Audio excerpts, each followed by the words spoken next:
श्रियकान्ताय कल्याणनिधये निधयेतिनाम् श्रीवेङ्कटनिवासाय श्रीनिवासाय मङ्गलम् लक्ष्मी सविभ्रमालोकसुभ्रूविभ्रमचक्षुषे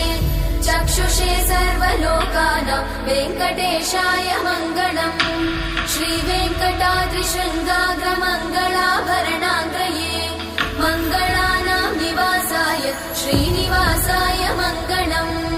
सर्वावयव सौन्दर्य सम्पदा सर्वचेतसां सदा सम्मोहनायास्तु वेङ्कटेशाय मङ्गलम् नित्याय निरवध्याय सत्यानन्दचिदात्मने सर्वान्तरात्मने श्रीमद् वेङ्कटेशाय मङ्गलम् स्वतः सर्वविदे सर्वशक्तये सर्वशेषिने सुलभाय सुशीलाय वेङ्कटेशाय मङ्गलम्।